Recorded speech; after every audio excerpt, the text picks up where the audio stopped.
What is going on YouTube? This is Acid Root. So I'm going to review the 2009 EP by Kendrick Lamar. Basically, this EP is self-titled and it came out in late 2009. So this is like the first project where Kendrick Lamar went by his actual name as opposed to K. Dot. And this is kind of the stuff. He did a bunch of mixtapes, some of which I've reviewed, one of which was C4, which is a pretty wicked mixtape. That was where he basically redid Lil Wayne's The Carter 3 project and did mixtape freestyles. And there was a bunch of new stuff on there that was pretty wicked and kick-ass also. But I would have to say this is kind of the next thing. I want to say this is the next project that he did in 2009. So he did like C4 at the beginning of 2009. This came out on the very last day of 2009. Kicked off Kendrick that would continue to be melded in the early 2010s stuff like Overly Dedicated, Section 80, and like Good Kid, Mad City, and stuff like that. So there are some ones I'm going to get to. I wanted to see what was up with this project because I don't really know a thing about it. But the thing about this particular project is it's kind of introspective. It's kind of similar to like some of the more thought-provoking moments off of Good Kid, Mad City. Now, I don't know an overabundance of Kendrick Lamar projects to really judge this by, but I would have to say it does have some pizzazz towards it. Definitely has some like pretty flashy and ritzy kind of hotel type music and hotel lobby type stuff as far as that's kind of concerned. Is some lobby type, sophisticated blue blood type stuff, but it doesn't really have like a nightclub song like 50 Cent's In the Club or Disco Inferno or something like that, or the next episode by Dr. Dre, something on that kind of wicked tip. This is pretty much, or it's not backpacker, but it is kind of conscious rap, and that's something that I've noticed that particularly Kendrick is kind of skilled at doing and kind of does. Even though I would kind of care for Kendrick to be more carefree, kind of similar to like how he was on Bitch I'm in the Club off of C4. There's not really an overabundance of moments that kind of does that, but this is a pretty stellar project. I do like it enough to say it's kind of wicked.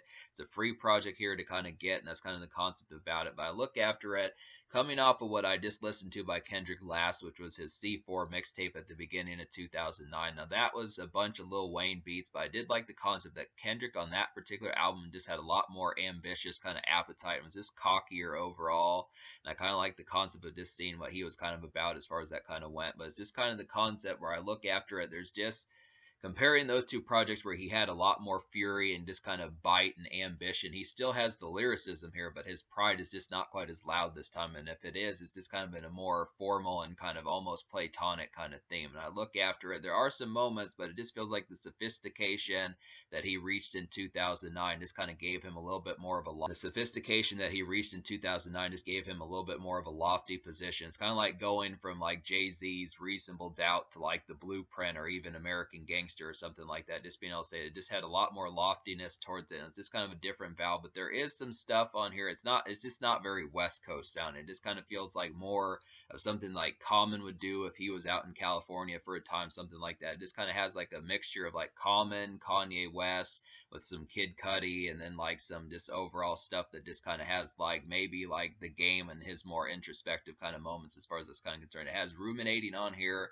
and some bloodletting, but it's just kind of in a more positive kind of sense. So I just would have to say it's just kind of some ruminating on here in like an introspective sense. But I would have to say I couldn't really find the information about the single. Like Wikipedia didn't really say that there was a single off this project, but then I went to other websites and it kind of said that later on there was like a remix to a couple songs, one of which was She Needs Me, and then the other of which was Vanity Slave. So I'm assuming that those were two of the most popular songs off the project. But I would have to say I feel like She Needs Me was something that could have been a single. I feel like that one. I feel like She Needs Me had the approach of something that could have been a single. This had a real snappy and kind of presentable kind of vibe about it. So we'll go ahead and assume that that was like the single off the project, despite the fact that there was not really presumptively kind of music videos and promotion really made for this project. I mean, there might have been, but this is kind of like a 14-year-old project, so it's difficult to kind of figure out the valves and the details just about it as far as that kind of goes. But I'm just going to assume, supposing that there were some remixes, that it was She Needs Me and such. So She Needs Me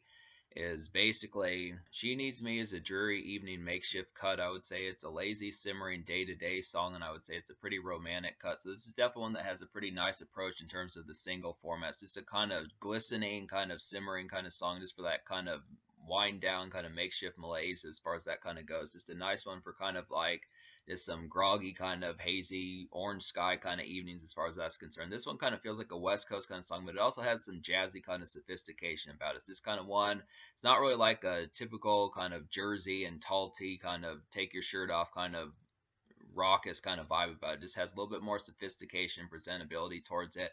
Just kind of interesting that this is the sort of music that Kendrick was up to in 2009, as far back as 2009, because this is just pretty makeshift. And some of the stuff, like Kendrick did have some presentability about him. This is just a good approach toward this. It's just different from a lot of the vibes that were kind of going along in late 2009 and such, like Birdman and Drake and Lil Wayne and Eminem and some of those type folks, as far as that's kind of concerned. But it's a nice presentable one. It's some dreary kind of orange skies, kind of makeshift.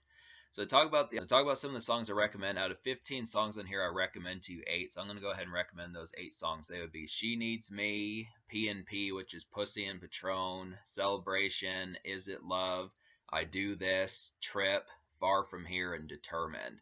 So P&P, which is Pussy and Patron, is a butter smooth kind of hotel type haze of a song. I would say it's a snazzy kind of graceful wine sipping song, I would feel like, and it just has some overall niceness towards it. This is definitely a very glossy one. Works in conjunction with "She Needs Me" and some other ones on here, like "Trip." That's another good one that kind of works with that. Just really some gloss, and I really like the concept of getting some of these ones. This is just a very smooth song. I like the concept of getting this one. This really reminds me of like Rick Ross from Deeper Than Rap, some of that type of stuff. It's interesting kind of have Kendrick get one of those. Definite good wine sipping song. "Far From Here" is kind of some groggy coffee sipping morning drear, I would say, and it's just some easy kind of early commute drifting, I would definitely say. So it's just kind of one that just kind of presentability towards it just has like some kind of background vocals that just really make it sound like something that you'd be going to work or going getting coffee and donuts at like 8:30, 9:30 in the morning, just stuff like that. Getting orange juice, donuts, bacon, toast, some of that type of stuff. Just early kind of commute as far as that's kind of concerned. Definitely like the concept of that one. It's just interesting kind of get Schoolboy Q on a song like this also, because he was a pretty rugged individual also. So it's just kind of good to have some of these ones like "She Needs Me" and "Far From Here." It's just kind of like, yeah, like I was saying about this particular album, Kendrick just has a lot more kind of presentability on this particular album. There's just a bunch of these songs that kind of have that, but kind of one that's pretty good on here. That's one that I've heard the beat before. Ludacris did this beat, even though this song came out before the Ludacris version of it did, which Ludacris did it on Battle of the Sexes, but "Is It Love" has this same beat, and it's kind of some drowsy after hours introspection, I would say. It's kind of bloodletting, but it's just not as moody. I would say this is kind of more kind of introspective, kind of upbeat, kind of bloodletting. It's just kind of the concept that Kendrick kind of does some Marshall Mathers, Eminem type ruminating as far as that kind of goes. This kind of one that's just more thought provoking and just kind of, I definitely can see this as just being drunken and kind of after hours, but it's just not quite as glum and like, like when you think of like Chester Bennington or Hobson or someone like that, those type folks that kind of do more moodiness towards this, just kind of introspection and just like a more kind of ruminating kind of format as far as that kind of goes. But it is a nice one. It's another sophisticated kind of hotel type music as far as that kind of goes. That's some more stuff for that.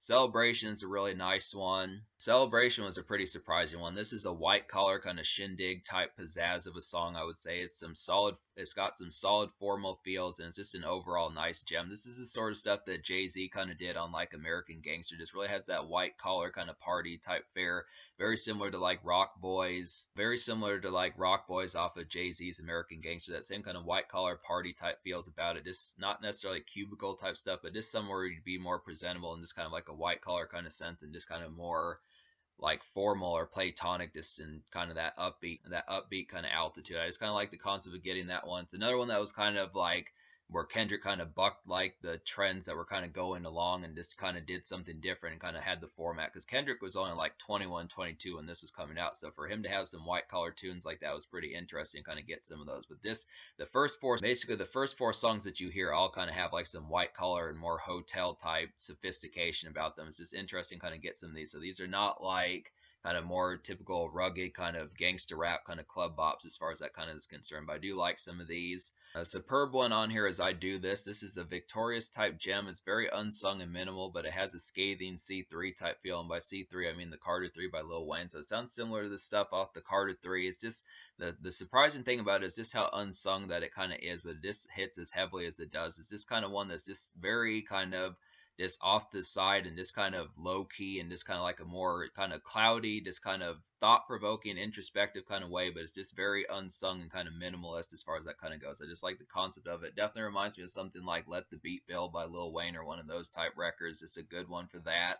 has just kind of a very mellow and just offhanded kind of victorious feel about it. So this is kind of a good one for that sort of concept. Determined kind of has some glossy blue blood sophistication about it. It has bustle and drive in like a fun sense also. So this is just kind of one that's very much like a glossy kind of Maybach music type tune as far as that's kind of concerned. It gives me similarities to more of like a glossed up kind of Rick Ross type song, something like that. But it just works pretty well. It's another kind of white collar tune, so it's interesting to get all these white collar tunes on here because it just works pretty well. It's like a mixtape version almost of like American Gangster by Jay-Z. So there's just a bunch of these on here. That's another highlight. And then Trip is another nice one. This Trip is kind of a peppy city hopping cut. It gives excitement and it's kind of flashing lights and jivey pizzazz. I would say it's definitely kind of one that should kind of be exhilarating. This is kind of the concept of being out on the town and like the flashing lights and that type of stuff. Kind of similar to like Kanye West flashing lights, just not quite as like jubilant as that one, but it does kind of have the same concern as far as just being like a kind of dreary, kind of excitable kind of one that just kind of works in like a good flashy sense. I do like the concept of getting that one. So it's just kind of that one's one of the more energized songs on here. It's probably the closest to like a kind of nightlife, kind of flashy type tune as far as that's kind of concerned, apart from maybe Pussy and Patron. But I would have to say it's just an overall nice one. That's kind of the concept. So to talk about some of the songs I didn't enjoy on here, talk about some of the ones I didn't enjoy on here. Like I kind of felt like Let Me Be Me was just too lengthy for what I would have wanted. That one was like over 7 minutes, probably more than I would have wanted. I didn't really like the beat at all on Thanksgiving. That was probably one of the poorer ones on here. It just didn't really make sense for that to be on here. I mean, I thought that the song title was cool enough. Could have been that could have turned out to have really been a nice one, but the production was just pretty poor on that one. I didn't really like that Vanity Slaves was just kind of like a lengthy verse. I think that probably should have been a song. I just didn't really like the approach to that one. But apparently that was like one of the more popular songs because he remixed it later. Didn't really like the religious undertones of I didn't really like the religious undertones of Faith, and I didn't really like the kind of the overly homely kind of vibes of Uncle Bobby and Jason Keaton. That one was just kind of like that one was kind of like a more ruminating kind of Eminem type cut as far as that's kind of concerned. But just Uncle Bobby and Jason Keaton was just kind of a personable kind of one that was just more homely and just kind of not quite as interesting as far as what it needed to be. It just was a little bit more house cleaning type music more than I would have wanted. And it's kind of the same thing about Wanna Be Heard. That one, and then Wanna Be Heard was kind of some more house cleaning type music that was a lot more homely and just more kind of offhandedly presentable more so than I would have wanted. Just kind of the homeliness of that one was just kind of off-putting more so than it probably needed to be. So that's just kind of one that I didn't stack up with. But I just would have to say, so me liking basically 8 songs out of 14 on here, I'm going to go ahead and give this album like a 6.75 out of 10. I feel like there's enough good stuff on here, and I do feel like there's definitely some peppy and kind of sophisticated, glossy kind of white collar and blue blood kind of hotel type music tunes on here, and it definitely is more graceful than what I was expecting from Kendrick, considering that C4 that he did just earlier that year was more raw and rugged and a lot more lyrical barbs as far as that kind of went. But this one just has like a lot more grace and sophistication about it that I just wasn't expecting.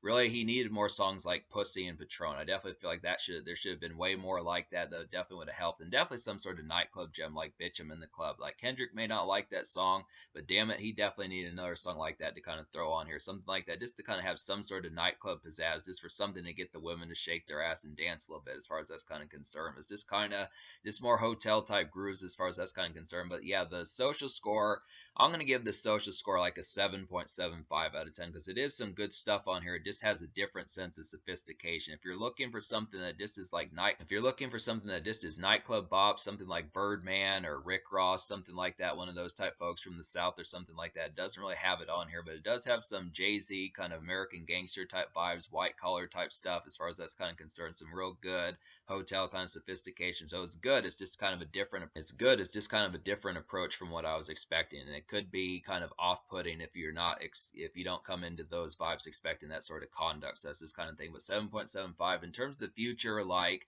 Kendrick dropped an album, a double album back in 2022, so he's kind of taking a break for a while, but I would have to say he does have a ton of projects I'm going to get to, and we'll have to see about some more of these. But this is actually pretty stellar here. This would have to say it's just a different kind of taste from what I was expecting, but it is some good stuff in like a glossy sense.